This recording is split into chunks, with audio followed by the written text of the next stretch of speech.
Your tank is low. GPS says take the next exit, and someone who actually knows the area texts you 2 words: don't stop. Some places in America don't just have a bad reputation, locals will flat out tell you to keep driving. These are 10 places in America where locals warn you, don't even stop for gas. Place 10, Opa-locka, Florida. Let's start in South Florida, where palm trees and warm weather tend to make everything look deceptively inviting. Opa-locka is a small city tucked into Miami-Dade County, about 4.2 square miles, roughly 16,000 people.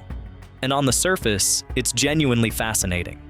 The city was founded in 1926 by aviation pioneer Glenn Curtis, who was inspired by the 1001 Nights. So, he built an entire town in a Moorish Revival architectural style. Minarets, domed rooftops, streets named Sinbad Avenue, Ali Baba Avenue, and Sherazad Boulevard. 20 of those original buildings are now on the National Register of Historic Places. It sounds like something out of a storybook. And in a way, it is, just not the kind with a happy ending. By 2004, Opa-locka had the highest rate of violent crime of any city in the United States. Not the highest in Florida, the highest in the country. A 2009 article in the Miami New Times described the city as being mired in crime and sinking fast. The Miami Herald later called it crime-plagued, and years of financial mismanagement left the city unable to pay basic services. They had to close the only public library in 2003 because they couldn't afford to keep it open.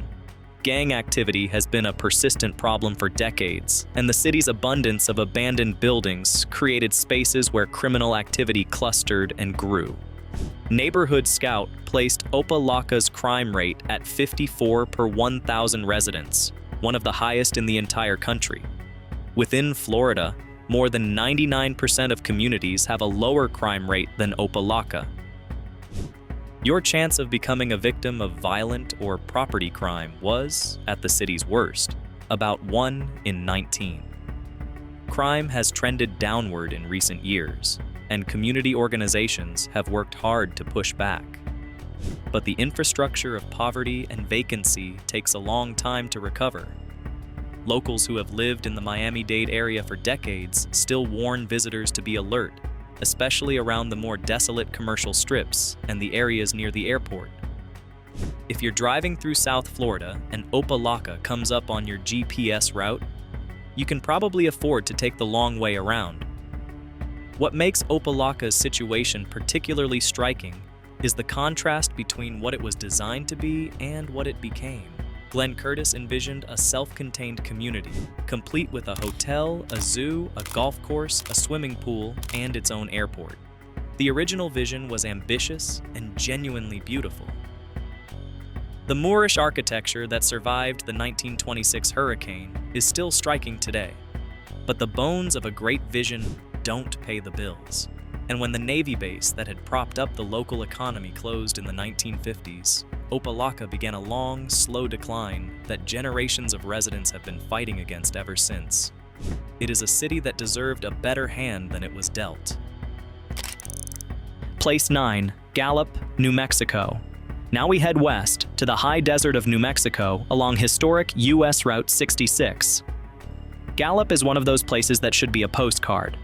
Red rock mesas, turquoise skies, a rich Native American heritage. It sits on the edge of the Navajo Nation, near the Zuni Pueblo, and it's been called the heart of Indian country.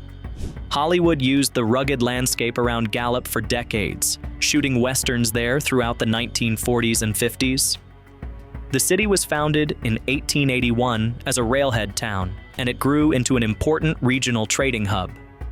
But if you pull off Interstate 40 and spend more than a few minutes here, the picture shifts. According to FBI data, Gallup's total crime rate stands at 5,399.9 per 100,000 residents, compared to a national average of 2,752.3. That places Gallup in the 3rd percentile for safety nationally, meaning 97% of US cities are statistically safer. Its violent crime rate is more than 1,500 incidents per 100,000 people, and Neighborhood Scout consistently places Gallup among the communities with the highest motor vehicle theft rates in the entire country. A report from 2014 noted that Gallup saw 463 violent crimes in a single year, including murder, rape, robbery, and aggravated assault, a rate that was 2 times higher than Albuquerque, New Mexico's largest city. McKinley County, where Gallup sits, has historically had the highest rate of alcohol-related deaths per capita in the state. Poverty is deeply embedded here, and jurisdictional issues between tribal, local, and state authorities have long complicated law enforcement responses. Travelers on Route 66 often describe feeling uneasy when they stop in Gallup, particularly around certain stretches of the old highway. Panhandling is common. Car theft is common. And while the downtown area has cultural appeal and local businesses worth visiting, veteran road trippers often recommend passing through without lingering. One travel writer put it plainly: if you're going to stop, be aware, keep your car locked, and do not leave valuables in plain sight. The gas station can wait until the next exit. There's also a jurisdictional complexity to Gallup that makes policing genuinely difficult. The city sits near the borders of the Navajo Nation and Zuni Pueblo, and crimes that occur in and around those sovereign lands involve a patchwork of tribal, state, and local authority. Response times can stretch longer than residents would like, and the 75 officers on the Gallup police force cover a wide geographic area with a rate of about 3.4 officers per 1,000 residents. That's a number that sounds reasonable until you factor in how much ground each one has to cover. For a traveler rolling down Route 66 with a romantic image of the American Southwest, Gallup is a sobering reminder that history and hardship often occupy the same stretch of road. Place 8. Anniston, Alabama. Anniston sits in northeastern Alabama, tucked into the foothills of the Appalachians.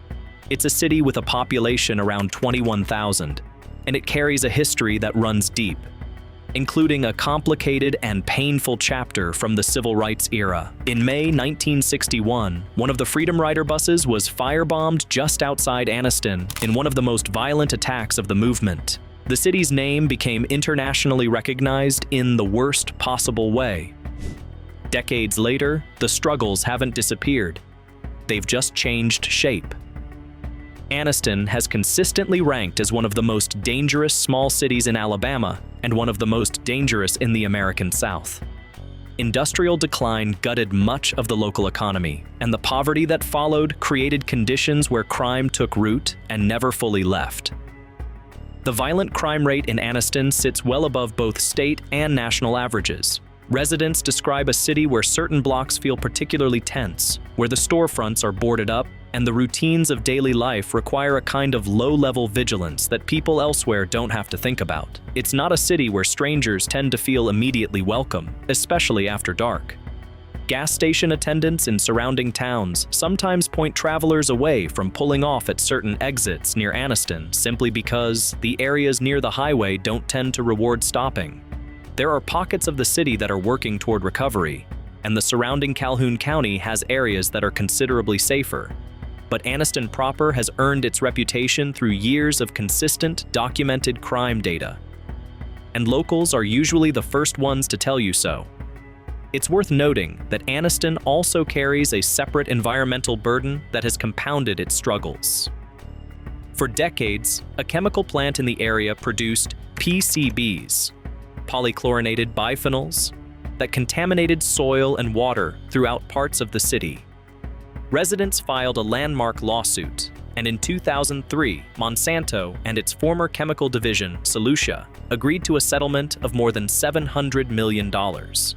But cleanup takes decades, and the health consequences for residents have been long-lasting. When a community is fighting environmental damage alongside poverty and crime simultaneously, recovery becomes an exponentially harder problem to solve. Anniston is not a city that failed. It's a city that was failed by industry and by the institutions that were supposed to protect it. Place 7. Camden, New Jersey. Camden sits directly across the Delaware River from Philadelphia. It's a city of about 70,000 people, and for much of the past 3 decades, it held one of the most alarming crime records in the United States. Morgan Quitno Press, which compiled annual city safety rankings based on FBI crime data, named Camden the most dangerous city in the United States in both 2004 and 2005. It ranked in the top 10 most dangerous cities every year from 1998 onward. In 2009, it held the #1 spot again. In 2012, the FBI announced Camden ranked first in violent crime per capita among all U.S. cities with populations over 50,000. That same year, Camden recorded 67 homicides, a record. In 2004, its murder rate was cited as nearly 9 times the national average. Journalist Chris Hedges, writing in The Nation in 2011, described Camden as the physical refuse of post-industrial America, plagued by homelessness, drug trafficking, and street violence. The city had gone through 3 different mayors convicted of crimes within a 20-year span. Mayor Milton Milan alone was convicted in 2010 on 14 counts of corruption, including accepting bribes from the mafia. Camden's industrial economy collapsed over decades as factories shut down and jobs moved elsewhere. The residents who could afford to leave did, and those who remained faced an increasingly under-resourced police force and a cycle of poverty that was genuinely difficult to interrupt. One traveler recounted stopping at a red light in Camden and having a police officer pull up beside them and suggest they just run the light. He said there are people waiting at stops, looking for cars, the traveler wrote. I didn't stop at another light until I was back on the highway. In fairness, Camden has made real progress since 2013, when the city disbanded its old police department and rebuilt it from scratch under county management. Violent crime dropped 46% from its peak by 2021. More than $3 billion in new investment has come into the city. Officials have pushed back hard against the old narrative. But the old narrative didn't come from nowhere. And plenty of people who drive through Camden today still don't stop unless they have to. Place 6, East St. Louis, Illinois. Cross the Mississippi River heading east out of St. Louis, Missouri, and within minutes you're in East St. Louis, Illinois. Same metropolitan area, different world. East St. Louis is not part of Missouri.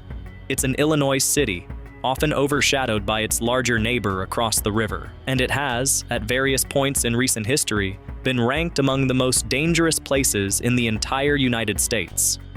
In 2013, East St. Louis had a per capita homicide rate approximately 18 times the national average, at that moment the highest of any U.S. city. In 2017, it recorded a violent crime rate of 2,761 per 100,000 residents, compared to a national average that year of 395. The poverty rate that year was documented at 43.1%. In 1989, a housing and urban development official called East St. Louis the most distressed small city in America. The city's collapse is directly tied to the fall of heavy industry. In its prime, East St. Louis was a major industrial hub. Its steel, meat packing, and railroad infrastructure drew workers from across the country. Andrew Carnegie and J.P. Morgan both had investments in the region. The city once housed more than 80,000 residents. Then, the industries left. The tax base crumbled. Public services deteriorated. Streets went unlit. Abandoned buildings multiplied. The population fell below 20,000. The 1917 East St. Louis race riots, among the deadliest racial violence incidents in American history, left a scar that shaped the city's demographics and political structure for generations to come. Today, East St. Louis has made measured progress. Crime trends have moved downward from their worst points. But the structural poverty, the blighted neighborhoods, and the limited resources for law enforcement mean the city remains firmly in the high-risk category. One longtime local said it plainly. East St. Louis is the only city I've been in where a cop told me to run every stop sign until I got back to the interstate. That quote has circulated in road trip forums for years, because it happened more than once, to more than one person. Place 5, Gary, Indiana. Gary, Indiana is located on the southern shore of Lake Michigan, about 25 miles southeast of Chicago. And if East St. Louis is one of the most cautionary tales of American industrial decline, Gary is the one people keep coming back to. It was founded in 1906 by U.S. Steel Corporation, literally built as a company town from the ground up, named after Elbert Henry Gary, the founding chairman of U.S. Steel. At its peak in the 1950s, Gary had a population of more than 200,000 people. The Gary Works steel mill was, and technically still is, the largest steel mill complex in North America. Jobs were plentiful, neighborhoods thrived, and the city called itself the Magic City. By 1972, Time magazine described Gary as sitting like an ash heap in the northwest corner of Indiana. By the early 1990s, it had a new nickname, the murder capital of America. In 1995, Gary recorded 129 homicides within a population of around 115,000, a per capita murder rate that put it at the top of every violent crime list in the country. The steel mill workforce that once employed 32,000 people had fallen to around 7,000 by 2005. Over 13,000 buildings in Gary are now abandoned or vacant. The population has dropped from its peak of over 200,000 to fewer than 70,000 today. Gary is also the birthplace of Michael Jackson and the Jackson 5, a fact the city acknowledges with a certain bittersweet pride. Since 2023, a homicide task force, operating in collaboration with the ATF and FBI, has produced measurable results. In 2025, Gary recorded 24 homicides, the lowest annual total in over 50 years, down from 129 in 1995. That is real, genuine progress. But the city's infrastructure of poverty and abandonment doesn't reverse overnight. Violent crime per capita still places Gary near the top of Indiana's most dangerous cities, and visitors who've pulled off the highway into Gary's residential grid, often by accident following GPS, tend to turn around quickly. One road tripper described it as driving through a city that someone forgot to tell had ended.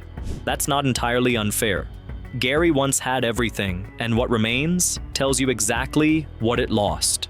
And yet, there are people in Gary who bristle at that framing, and rightly so. The city has neighborhoods that are functional, even pleasant. Miller Beach, near the Indiana Dunes National Park, is considered relatively safe and attracts visitors drawn to the lakeshore. Community organizations have been working steadily to reclaim public spaces and mentor young residents. The Hard Rock Casino, which opened in 2021 in nearby North Lake before relocating operations, represented the kind of investment the city had been seeking for years. In 2025, the Gary Police Department seized 369 firearms, a 41% increase over the prior year, as part of an intensified, federally coordinated enforcement strategy. The progress is real, it's just slow, and the structural damage left by 50 years of deindustrialization doesn't disappear from a few years of improving numbers.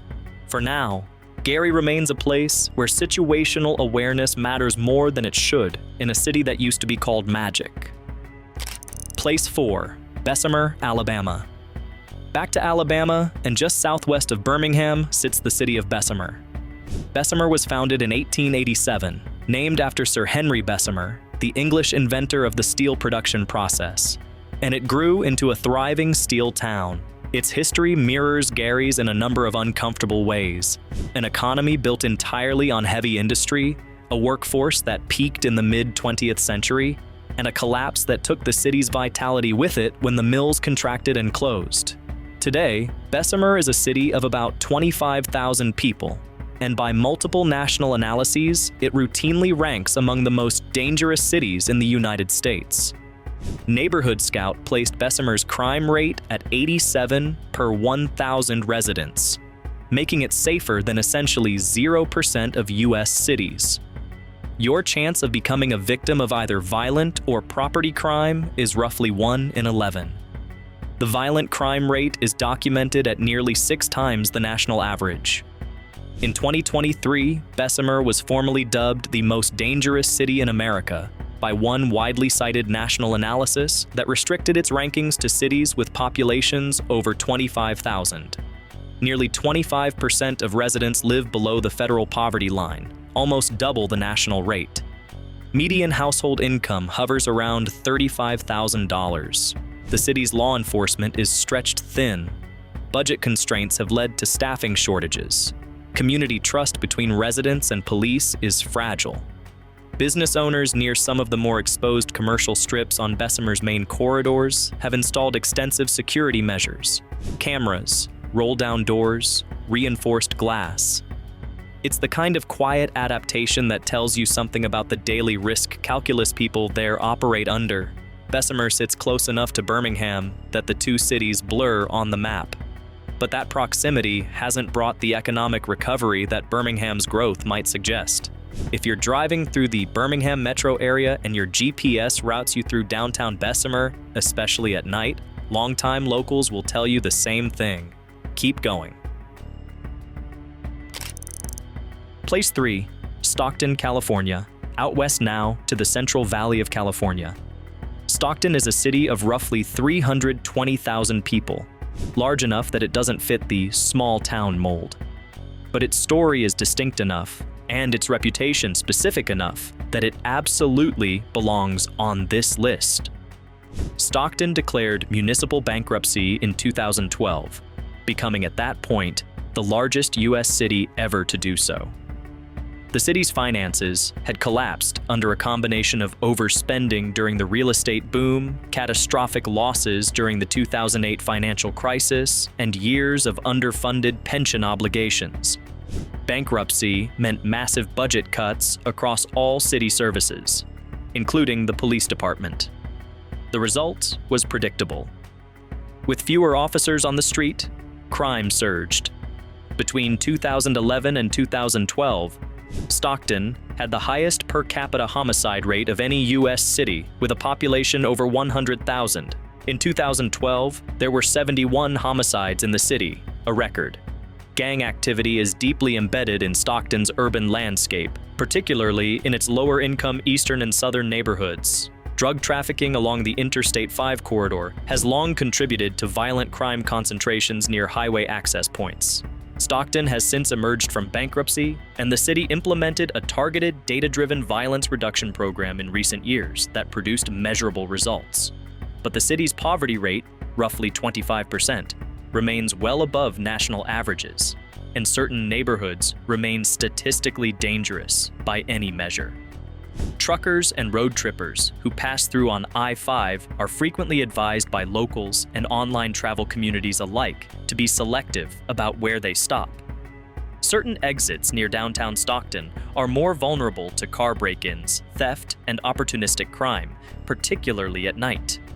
One comment that appears repeatedly in travel forums: "I stopped for gas off the wrong Stockton exit once.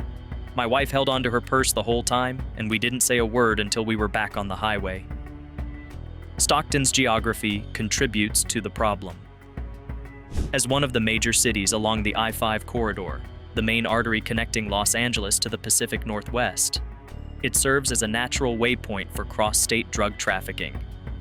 Law enforcement has documented the Interstate 5 route as a significant corridor for narcotics movement, and the proximity of that traffic to certain residential and commercial neighborhoods creates an environment where opportunistic crime thrives.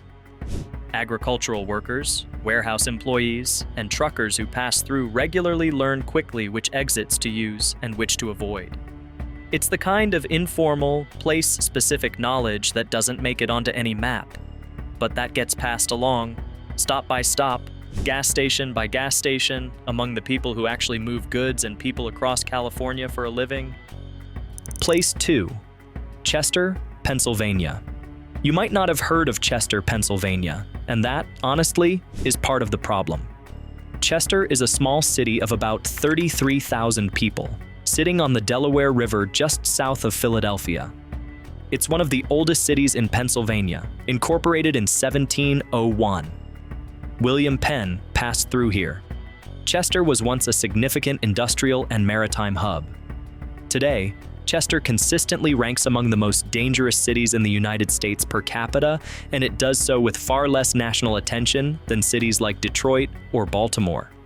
It's the kind of place that falls through the cracks of national coverage, which means people sometimes end up there without knowing what they're walking into. According to Security.org's analysis of FBI data, Chester ranked second in the United States for violent crime rate, right behind East St. Louis, in a recent multi-year analysis. Its violent crime rate runs at several times the national average. Property crime is pervasive. The city has one of the highest poverty rates in Pennsylvania, with more than 30% of residents living below the poverty line. Chester's industrial economy, which once centered on shipbuilding, steel, and manufacturing, eroded through the second half of the 20th century in the same pattern seen across the Rust Belt. Jobs left, residents followed, and the tax base that supported services collapsed. Stretches of the city near the waterfront and along some of its main commercial corridors are marked by vacancy and visible deterioration. Visitors who pull off from I-95 expecting a quick stop and a bite to eat sometimes find themselves in neighborhoods where the ambient tension is palpable, where the convenience stores have bulletproof glass, and where there aren't a lot of other cars with out-of-state plates. Locals who work in the city but live elsewhere describe avoiding certain blocks as second nature. "You just know," one resident said, "which gas stations you don't pull into after dark." Chester isn't beyond hope. Local officials have pushed for investment and economic development with some success, but the structural challenges are severe, and for passing travelers, the reality on the ground is a long way from the history books. Place 1. Selma, Alabama. Selma, Alabama. The name carries enormous historical weight in America. On March 7th, 1965, a day that became known as Bloody Sunday, approximately 600 civil rights marchers attempted to cross the Edmund Pettus Bridge on their way from Selma to Montgomery. They were met by state troopers and local law enforcement, who attacked the marchers with clubs and tear gas.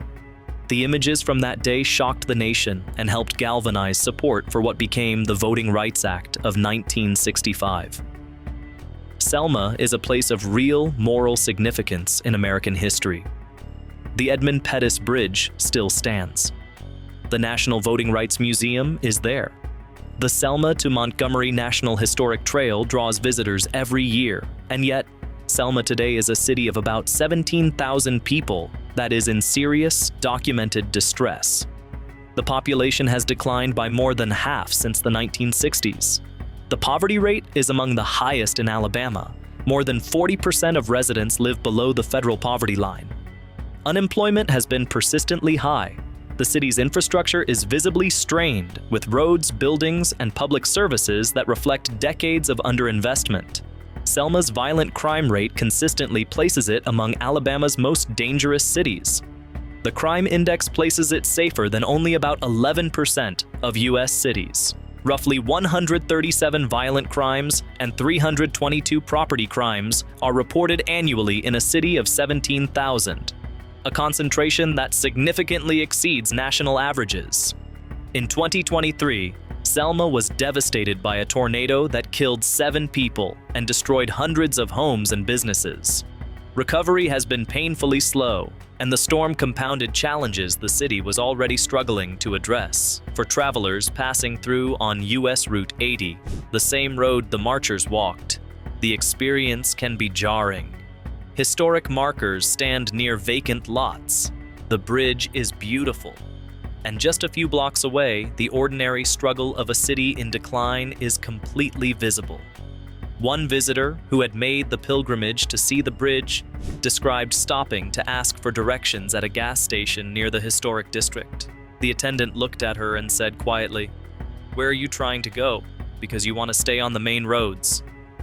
That's not a warning born out of malice. It's the kind of honest, local knowledge that people who actually live somewhere accumulate over years. In Selma, that knowledge is delivered with a kind of quiet sadness, because the city deserves better, and everyone there knows it. The history of Selma is extraordinary.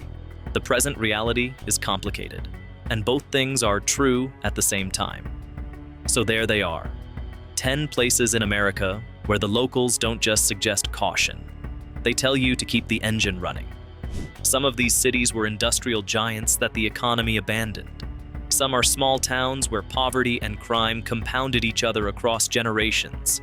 Some carry histories that are far bigger and more painful than their current size would suggest. None of them are simple. None of them are beyond the possibility of change. And all of them are full of people who get up every day and live there. People who deserve safe streets, working schools, and economic opportunity just like everyone else.